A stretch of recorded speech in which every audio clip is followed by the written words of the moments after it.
দেখছেন জেলার সারাদিন, আমি জুহিতা রয়েছি আপনাদের সঙ্গে। শুরুতে যে গুরুত্বপূর্ণ খবরের দিকে নজর রাখতে হচ্ছে, তৃণমূলের জোড়া পদ ছাড়লেন কুণাল ঘোষ।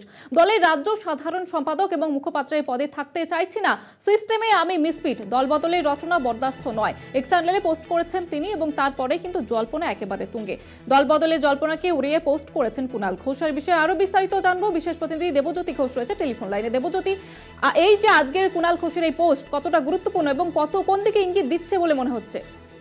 দেখো, সকাল থেকে যে খবর আমরা দেখাচ্ছিলাম যে কুণাল ঘোষ জোড়া পদ ছেড়েছেন এবং কিছুক্ষণ আগে টুইটারের মাধ্যমে সেই খবরের সত্যতা তিনি নিজেও স্বীকার করেছেন এবং বলেছেন যে তৃণমূল কংগ্রেস যে সিস্টেমে চলছে সেই সিস্টেমের সঙ্গে তিনি খাপ খাইয়ে নিতে পারছেন না এবং তৃণমূল কংগ্রেসের সঙ্গে তিনি আছেন এবং মমতা বন্দ্যোপাধ্যায় তার নেত্রী এবং অভিষেক বন্দ্যোপাধ্যায় তার সেনাপতি, তাদের নেতৃত্বে তিনি দল করবেন, কিন্তু কোনো দলের পদে তিনি থাকবেন না বলে জানিয়েছেন। এবং দেখো, ঘটনার সূত্রপাত গত কয়েকদিন ধরে 10ই মার্চের যে প্রস্তুতি যেন সভা তৃণমূল কংগ্রেসের হবে ব্রিগেড গ্রাউন্ডে, তার প্রস্তুতিতে একদম তার পূর্ব মেদিনীপুরে তিনি দায়িত্বে রয়েছেন, সেখানেও তাকে ডাকা হচ্ছে না। সেখানে সুব্রত বক্সী একাধিক প্রোগ্রাম করেছেন এবং সুদীপ বন্দ্যোপাধ্যায় উত্তর কলকাতাতেও তাকে না ডেকে দলীয় কর্মসূচি করেছেন। তাতেই অত্যন্ত ক্ষুব্ধ হয়েছেন কুণাল ঘোষ এবং তারপরে তিনি আজকে টুইটারের মাধ্যমে সেই কথা তিনি জানিয়েছেন এবং দলের দুটি যে জোড়া পদ ছিল, দলের মুখপাত্র এবং সাধারণ সম্পাদক, সেই দুটি পদ থেকে তিনি পদত্যাগ করেছেন এবং যে সরকারি তার যে নিরাপত্তা রক্ষী ছিল তাও তিনি ছেড়ে দিয়েছেন আজ সকাল থেকেই। একেবারে ধন্যবাদ। বিশেষ প্রতিনিধি দেবজ্যোতি ঘোষ ছিলেন টেলিফোন লাইনে।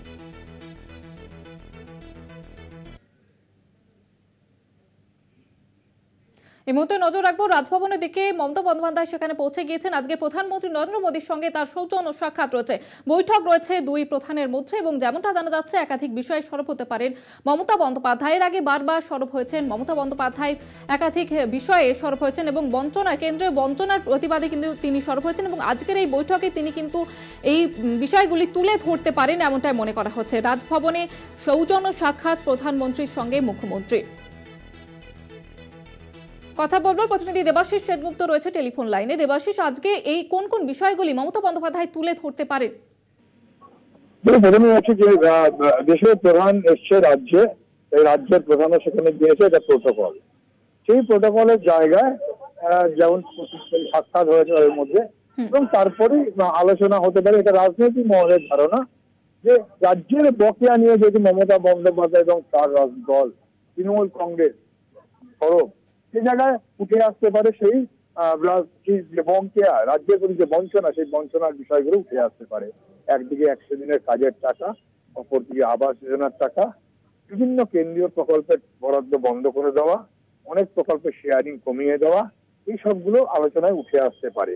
এবং সেই জায়গায় যে এমনটাই ধারণা করছে রাজনৈতিক মহল,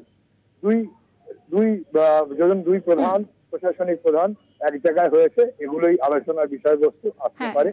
এবং এর ইতিমধ্যেই কিন্তু সেখানে আমরা যতদূর জানি রাজভবনে ঢুকে গিয়েছেন মুখ্যমন্ত্রী, প্রধানমন্ত্রী তার আগে চলে এসেছেন, তাদের দুজনের মধ্যে সাক্ষাৎ হয়েছে, সৌজন্য সাক্ষাৎ এবং সৌজন্য সাক্ষাতের পরে এই আলোচনাগুলো কিন্তু হতে পারে এমনটাই রাজনৈতিক বিশেষজ্ঞদের তারা মনে করছেন। একেবারে ধন্যবাদ দেবাশিস। আজকে রাজভবনের সৌজন্য সাক্ষাৎ রয়েছে প্রধানমন্ত্রীর সঙ্গে মুখ্যমন্ত্রীর। কেন্দ্রীয় বঞ্চনা সহ একাধিক বিষয়ে সরব হতে পারেন মুখ্যমন্ত্রী মমতা বন্দ্যোপাধ্যায়। রাজভবনে ইতিমধ্যে পৌঁছে গিয়েছেন প্রধানমন্ত্রী এবং মুখ্যমন্ত্রী, আজকে বৈঠক রয়েছে তাদের।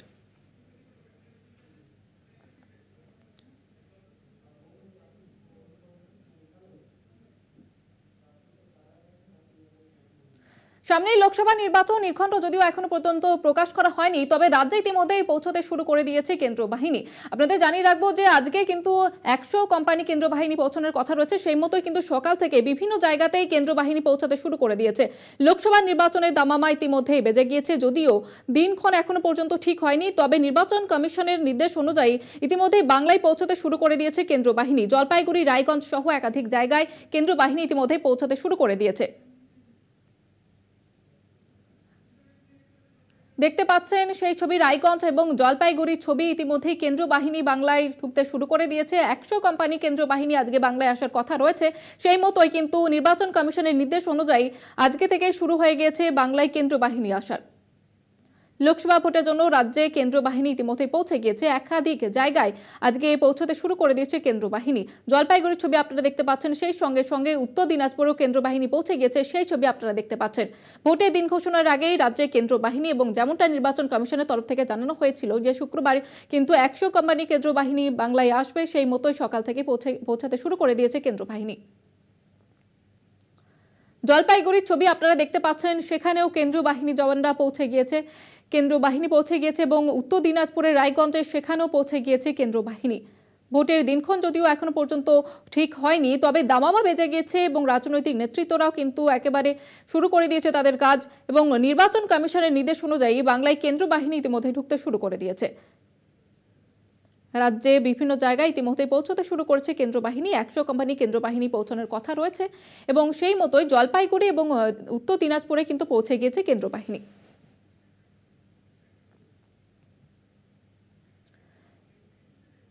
লোকসভা ভোটের জন্য রাজ্যে কেন্দ্রীয় বাহিনী ইতিমধ্যেই আসতে শুরু করে দিয়েছে। 100 কোম্পানি কেন্দ্রীয় বাহিনী বাংলায় আসার কথা রয়েছে আজকে এবং সেই মতোই বিভিন্ন জায়গায় পৌঁছাতে শুরু করে দিয়েছে কেন্দ্রীয় বাহিনী।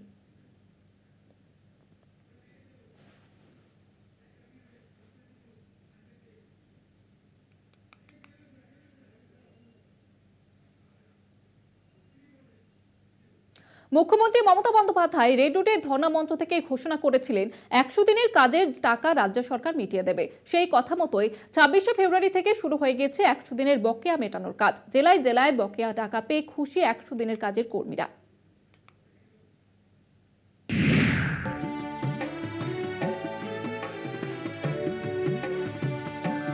100 দিনের কাজের বকেয়া নিয়ে জটিলতা সৃষ্টি হয়েছিল কেন্দ্র ও রাজ্যের মধ্যে। অবশেষে সমস্ত রকম জটিলতা কাটিয়ে 2 বছর পর বাংলার 100 দিনের কাজের শ্রমিকদের অ্যাকাউন্টে ঢুকছে পাওনা টাকা। বকেয়া টাকা ফিরে পেয়ে মুখ্যমন্ত্রীকে ধন্যবাদ জানাতেও ভোলেননি তারা। এই যে 2 বছর পরে যে এই টাকাটা যে আমাদেরকে দিয়েছে, দিদিকে অসংখ্য অসংখ্য ধন্যবাদ। হ্যাঁ, ও দিদিকে নমস্কার। আমার অ্যাকাউন্টে টাকা ঢুকেছে। সত্যি আজকের আমাদের যে 100 দিনের যে আমরা কাজ করেছি, আমাদের মানে প্রচুর পরিশ্রম, কারণ আমাদের গরিব সংসারে আমরা ওই কাজ করে আমাদের সংসারটাই চলে। কিন্তু 2 বছর কেন্দ্র সরকার আমাদের এই টাকাটা বন্ধ রেখেছিল, কিন্তু এই টাকাটা আমরা যে আজকের পেয়েছি, দিদিকে সত্যি আমাদের গরিব সংসারের থেকে তরফ থেকে আমরা সবার তরফ থেকে বলছি, আমি দিদিকে প্রচুর প্রচুর ধন্যবাদ আমাদের তরফ থেকে। 100 দিনের কাজে টাকা ঢুকতে শুরু করলো দক্ষিণ দিনাজপুর জেলায়। 100 দিনের বকেয়া ছিল প্রায় 80 কোটি টাকা। তার মধ্যে প্রায় 37 কোটি 5 লক্ষ টাকার বেশি শ্রমিকদের মজুরি ছিল। জেলায় প্রায় 1 লক্ষ শ্রমিক ওই টাকা পাবেন। সেই টাকা শ্রমিকদের অ্যাকাউন্টে দেওয়ার কাজ শুরু করেছে দক্ষিণ দিনাজপুর জেলা প্রশাসন। রাজ্যের বাকি জেলার মতো মুর্শিদাবাদ জেলার প্রায় 1.5 লক্ষ শ্রমিকের 100 দিনের কাজের 110 কোটি টাকা বকেয়া রয়েছে। জেলা প্রশাসনের পরিসংখ্যান অনুযায়ী বেলডাঙ্গা 1 নম্বর ব্লকে 8 কোটি 69 লক্ষের বেশি টাকা পাবেন শ্রমিকরা। ডোমকল ব্লকে 3 কোটি 8 লক্ষ, ফারাক্কায় 4 কোটি 93 লক্ষ, হরিহরপাড়ায় 5 কোটি 41 লক্ষ এবং জলঙ্গিতে 2 কোটি 73 লক্ষ।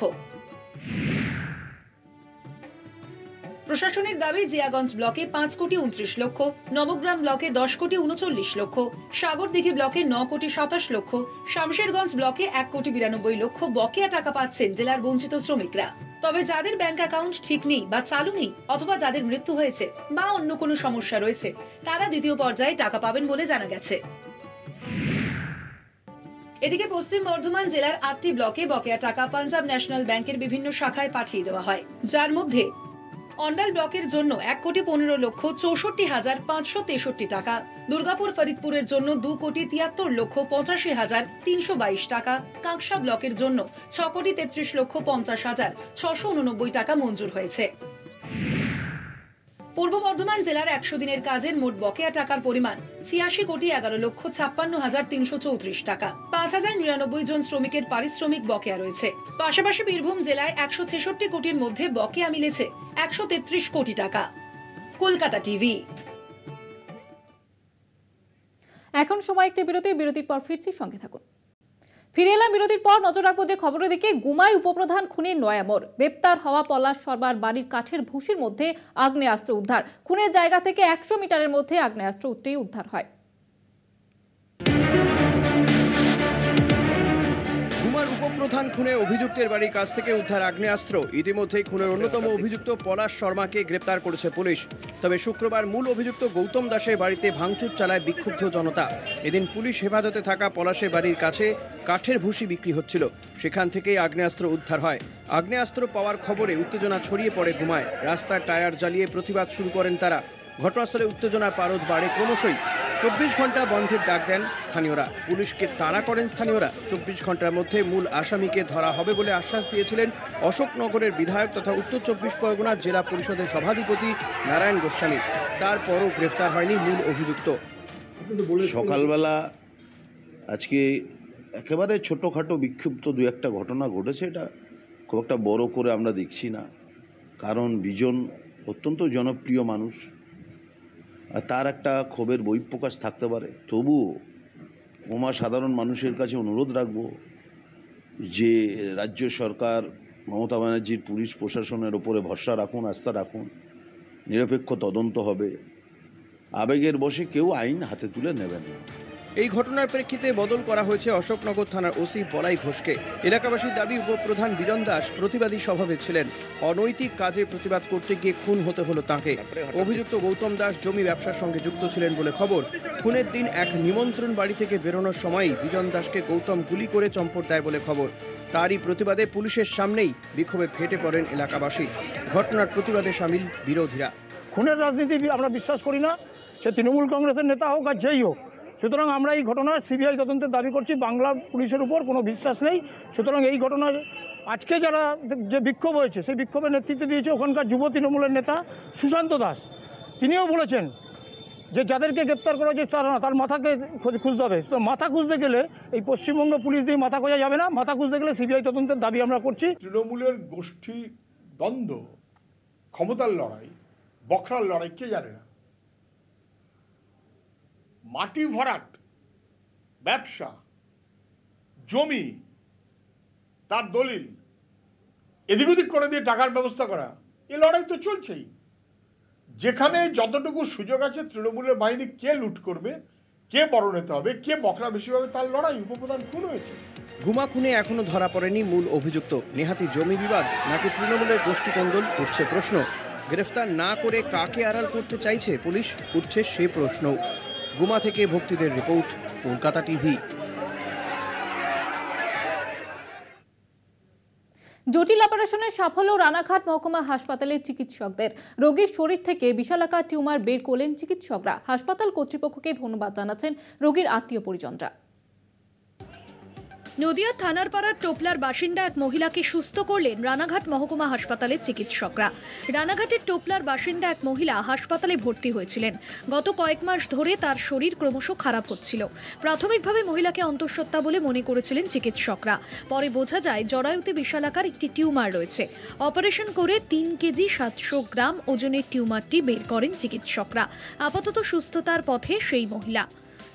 সব জায়গায় নাজিপুরে দেখার পরে বাড়িতে লোক ছিল না, তখন আলোচনা করি আমতলায় এই ডাক্তারবাবু বসেন, ওখানে যোগাযোগ করে।